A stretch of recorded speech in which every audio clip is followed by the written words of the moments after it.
And it's a brand new day here on the Rundown with Ramon. Glad you're here with me today. I hope you're doing fantastic. If you're joining me here on the Rundown with Ramon and you're feeling amazing, that's great that you're feeling amazing and I get to join you in that amazement. But, if you've joined me in the Rundown with Ramon and you're not feeling so great, I hope this time with me today, just about 30 minutes, give or take, that your time with me on the Rundown with Ramon can help uplift your day and make it amazing. This is a brand new, fresh, brand new edition of the Rundown with Ramon just for you. And you know why it's special? It's a special edition of the Rundown with Ramon because you're here today, because you made the decision to show up and spend time with me. All we do is one thing alone here on the Rundown with Ramon. We help you live your best life, whether it's family, health, marriage, business, kids, whatever it may be, or we help you start or grow your business. So you're in for a treat today. We got a lot packed for you in this special curated edition of the Rundown with Ramon. What are we going to talk about today? We're going to talk about your answer to these 6 questions. Say more about your financial stability than your bank account. 5 key essentials of adaptive leadership. Seth Godin talks about the aspect of responsibility or blame. We'll touch on that today.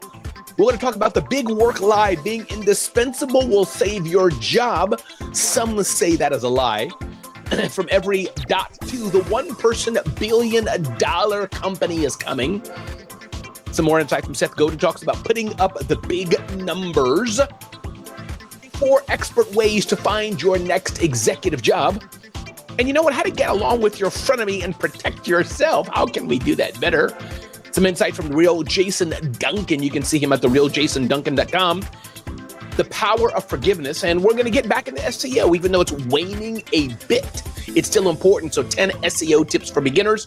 Again, thank you for being here. My name is Ramon Ray. This is the Rundown with Ramon. We got a jam-packed edition for you. Hang up, click, buckle up your seatbelts, and let's get ready for a brand new episode of the Rundown with Ramon.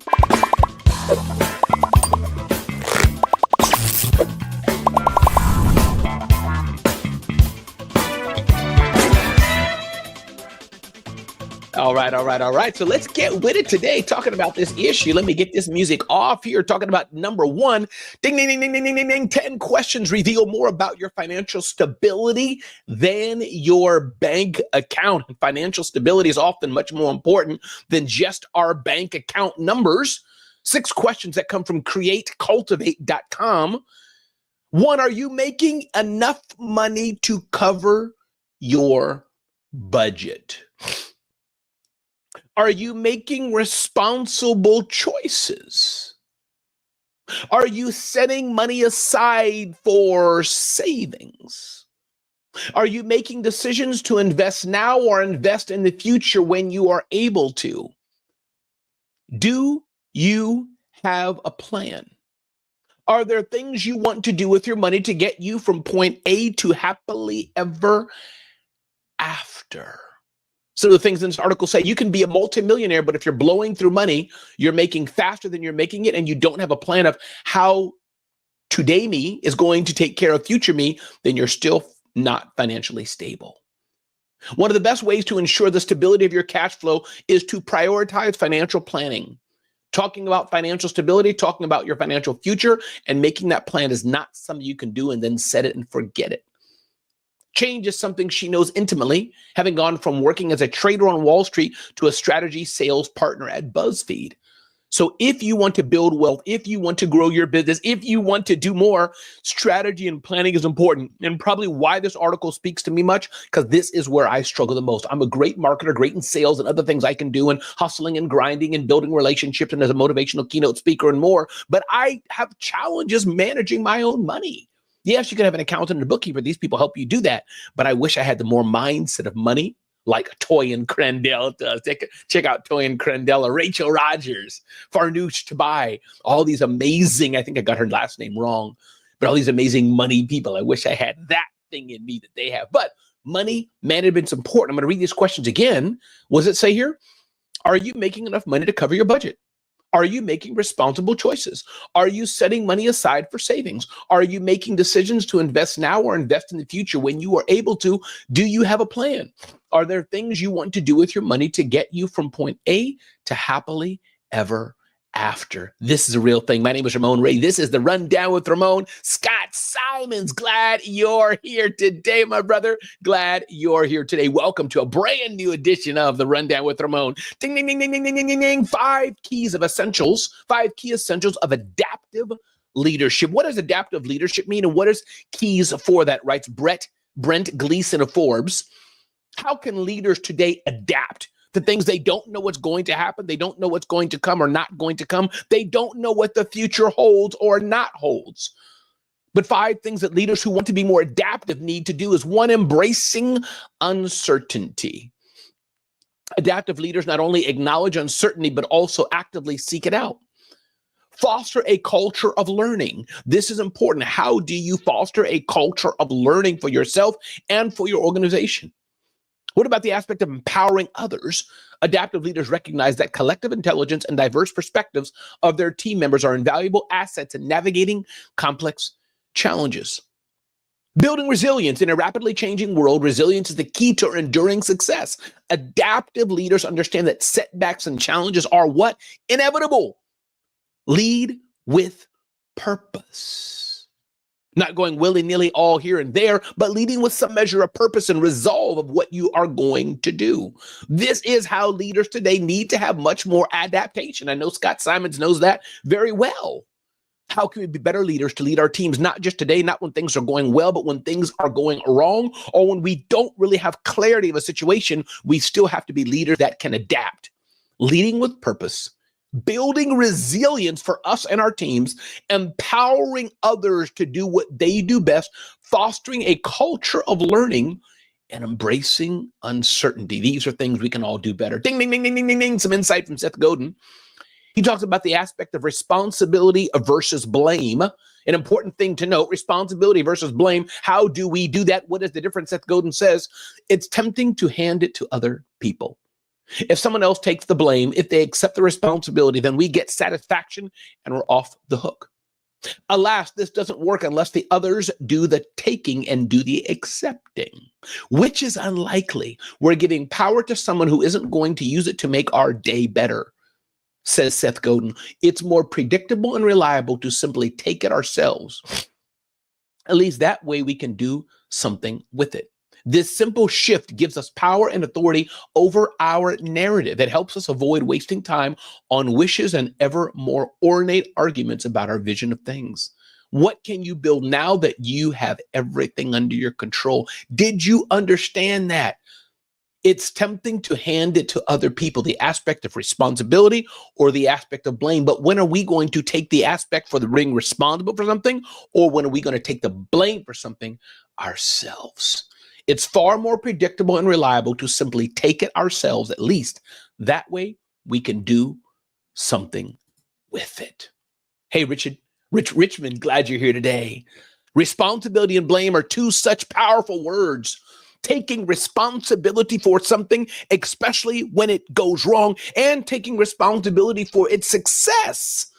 Seth Godin writes, but the aspect of blame is important as well. We can blame the other and say it's their fault, or we can see what could I have done better and take that blame, which in essence is responsibility, Richmond, responsibility onto ourselves. If you just joined, my name is Ramon Ray. This is the Rundown with Ramon. All we do is one thing alone, help you live your best life or start to grow your business. Get to know me better at RamonRay.com. Get to know me better at zoneofgenius.com.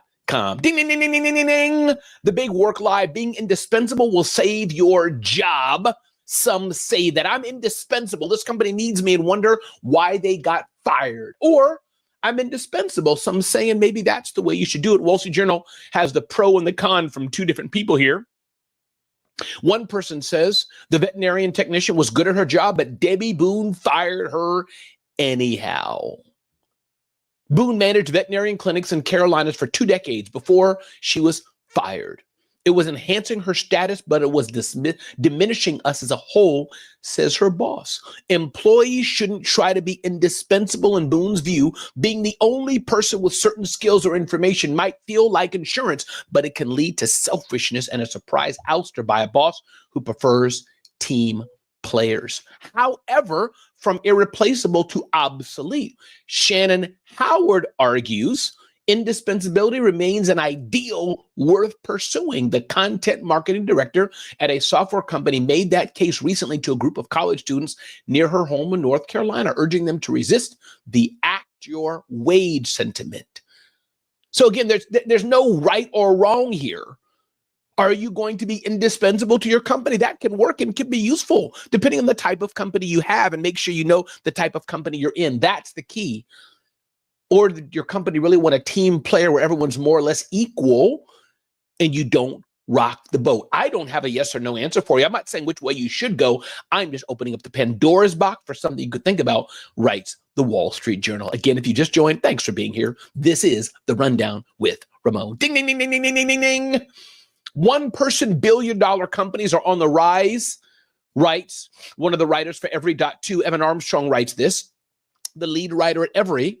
$1 billion one-person companies are on the rise thanks to AI. Well, one guy in a garage, one girl and a cat, one guy in a popsicle stick are going to be leveraging the power of artificial intelligence to do multiple times more than any of us could do with ourselves, even with the great CRM tools out there, video editing tools out there, all the tools we've had to date.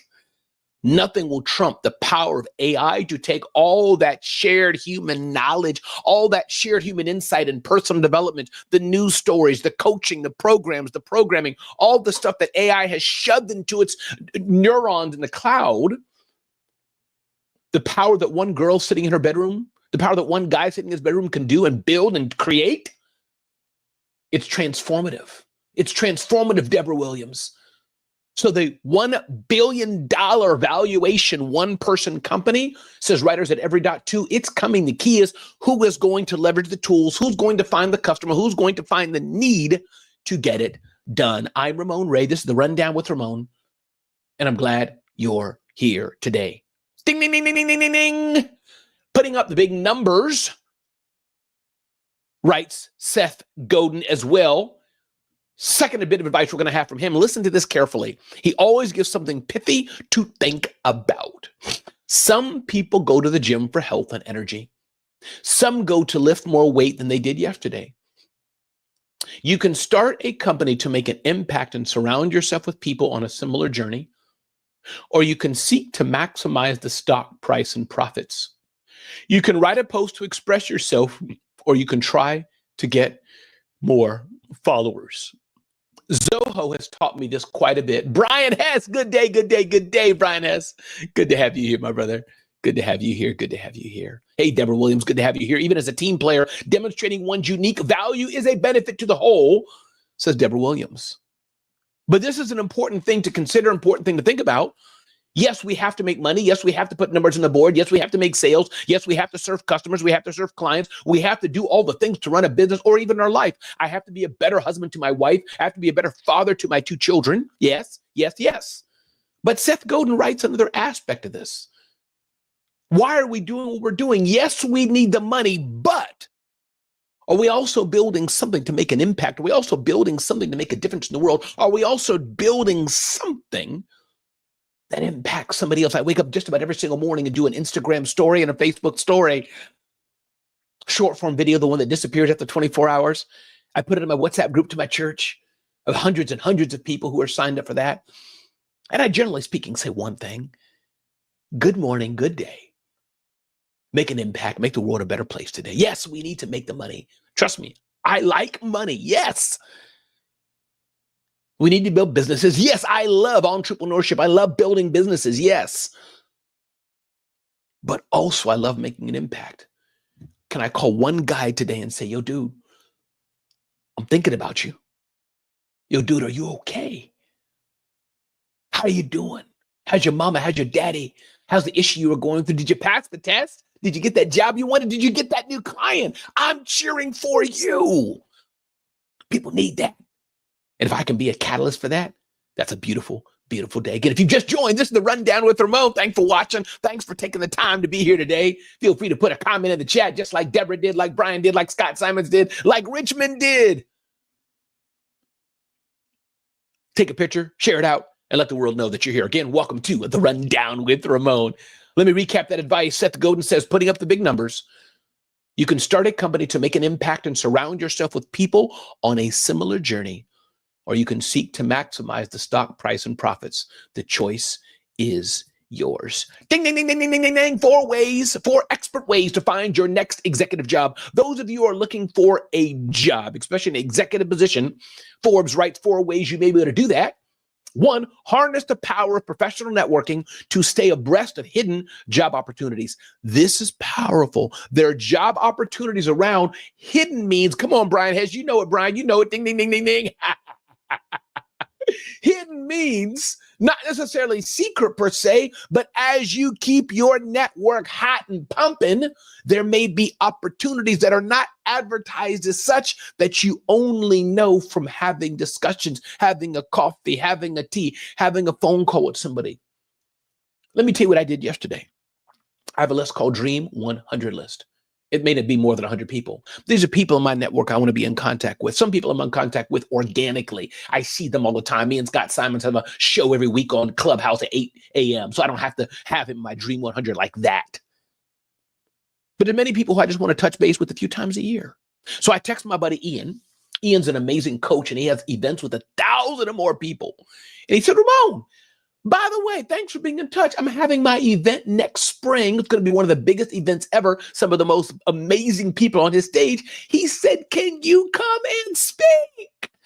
All I did was keep in touch. I just said, what's up? How can I be available to you?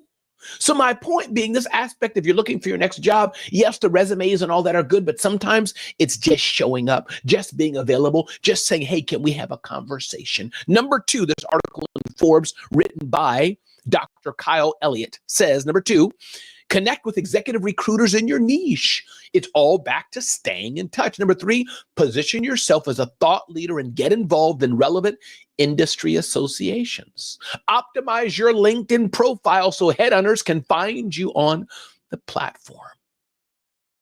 Finding your next executive job may not be just about shoving resumes down a rat hole somewhere, but it could be about relationship building, and that could be the most effective way to do it. Again, if you just joined, my name is Ramon Ray. This is the Rundown with Ramon. Woo! Brian Hess coming on the clutch. I think that's how the young people say it. The best ability is availability. Yes, yes, yes, and yes. Ding, ding, ding, ding, ding, ding, ding, ding. All right, how to get along with your work frenemy and protect yourself. This is an interesting point. My guy, T.M. Hyman, touched on this in some way today. Those of you who are working for a company, and if you're not working for a company, maybe you're working with a team. Maybe you're working with other people on your team. Maybe you're working with freelancers. The principle's the same. Forbes talks about, though, how to work a fast company. Sorry about that. Written by Stephanie Voza. How do you work with a frenemy at work?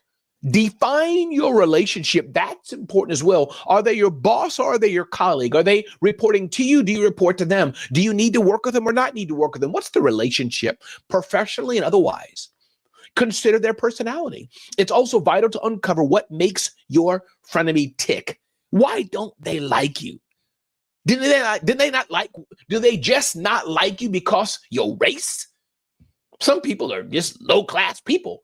Maybe, though, they don't like you because they're jealous that you got a man or a lady and they don't. Maybe they're jealous of you because they've wanted a promotion that you got and they didn't get. Maybe they're jealous of you, Alexandra Nicole, because you just pop into the room and you say, good morning, good afternoon, good day, and they just don't like it. Some people, you can't do nothing to please them. And so stop trying. Be nice, show up well.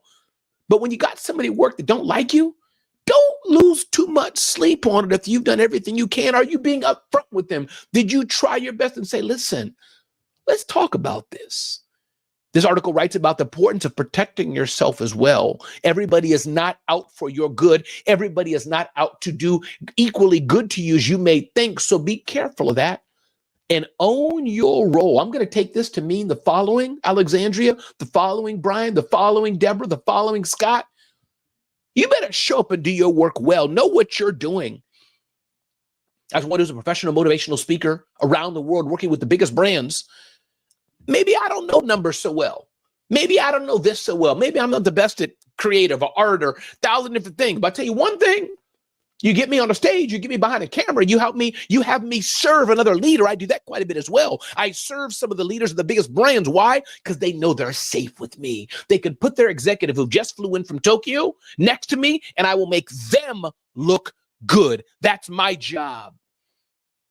And so my point being, getting at that, when you have somebody who doesn't quite like you so much, you better know your stuff well. Don't let them find any fault with you. You know the story of Daniel in the lion's den, or Joseph. What were those guys trying to do? Find a fault with them. But there was no fault to be found. My name is Ramon Ray. If you just joined, this is the Rundown with Ramon, and I'm so glad you've taken the time to show up today. All we go is about 30 minutes, give or take, to give you the top things you need to know to live your best life or start or grow your business. That's what we're doing here today, and I'm glad you're here today. If you're watching this show, do a comment, do a share, do a like, take a little picture. Maybe you're watching on your big screen TV on your wall, wherever you're watching it at. Take this picture, tag me, share it out, let people know you're watching the Rundown with Ramon. Let's keep going here today. Glad you're here, Alexandria Nicole. Let's keep going on and see what else we got. About one or two more tips, and then we're going to wrap up this show. Ding, ding, ding, ding, ding, ding, ding. The power of forgiveness. My guy, Jason Duncan, writes this. And Brian Hess, Scott Simons. Jason Duncan is one of us. The real JasonDuncan.com, business coach and more. Powerful leader. He talks about the power of forgiveness. And usually I take notes from the screen as I read this, but I don't need to look at any notes on this. Forgiveness is something near and dear to my heart. And my wife taught me this. We've been married for 30 years. Marriage is not easy. Ups and downs and this, that, and the other. Sometimes you go to bed angry at each other, upset at each other. You do something stupid, she does something stupid, whatever. It happens. But she said, Ramon, I choose to forgive. We weren't talking to each other for a few days, whatever, something happened. And she looked at me and said, Ramon, I choose to forgive. If we're going to be married, if we're determined to be married, that's when, if we determine we're not going to break up, then that means we have to choose to forgive. Because I trust you. I could be a knucklehead of a husband. Trust me on that. And my wife will tell you, she's a perfect wife for me. She's a beautiful, amazing woman, but she's human, so she's faulty. So we both have to learn to choose to forgive. And that's the key of that today. Do I choose to forgive Scott Simons? Do I choose to forgive Alexandria Nicole? Do I choose to forgive Brian Hess? Do I choose to forgive Deborah Williams? Do I choose to forgive? And yes, if we can learn the beautiful power of forgiveness, life will be better. Because oftentimes, and I didn't make this up, this is a saying that's been around for a while, we think that if we don't forgive, it's like us drinking poison, waiting for somebody else to drop dead. It don't work that way. It just eats you inside. Yes, we're human. Yes, we can hurt. Yes, we have feelings. Absolutely. Make no bones about it. We get disappointments. We want to feel praised. We want to feel appreciated. We're human. That's how God made us. But we can still choose to forgive. My name is Ramon Ray. This is the Rundown with Ramon. One more topic we're going to talk about today before we close out this show. Ding, ding, ding, ding, ding, ding, ding, ding. 10 SEO tips for beginners. I'm not going to read all 10 of these SEO tips. This is stuff you can just Google, go on ChatGPT. But I want to remind you that SEO, search engine optimization, even in this day of generative AI, it's still important. People still are using the algorithm, still are searching. I'm proud to say go and search on what is the zone of genius, or what is your zone of genius, or just zone of genius, and we come up top. It's a small little feat because we do own the domain, but it shows that you can move up quickly. Use a reputable web hosting platform, optimize your website speed, share quality content, rename images appropriately, utilize meta tags, incorporate a blog or newsletter. Don't forget about local SEO, size images and graphics appropriately, seek out backlinks, consider getting help from a web designer, and leverage the power of SEO in your business. If you've just joined today, I hope today's episode has been useful for you. I hope you've learned something. Definitely check us out at zoneofgenius.com for insights like this. Don't miss out. Sign up for our email newsletter. And remember, I want you to be clear on what you really, really want in life. Be clear on that with yourself. Ask yourself, do you even want to be in business? Not everybody does. Entrepreneurship's not for everyone. This is not Shark Tank where there's a commercial break where, there's 5 sharks sitting in front of you, even though there's pressure on that. But this is real life. This is different. Are you hungry enough to get to where you want to be in life and business? What is your pricing like? Is it premium, where you're serving premium clients, premium prices, who have premium appreciation for what you're doing? Or are you trying to sell cheap? ask yourself this: what do you do best? What do you do best that you can get paid for, that you would wake up in the morning and love to do every single day? What do you do best? Everybody, my name is Ramon Ray, and this is the Rundown with Ramon, and I'm blessed and honored that you're here today. All we do is one thing and one thing alone: help you live your best life or start or grow your business. Thanks for showing up. Thanks for being here.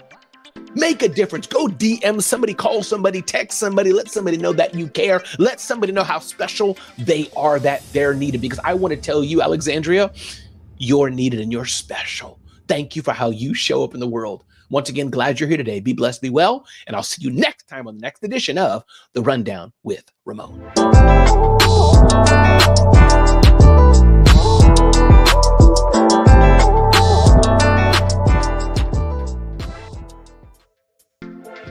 That's a wrap. That's it. Sayonara. Show's over. Be blessed and have an amazing, amazing day. Thanks for being here.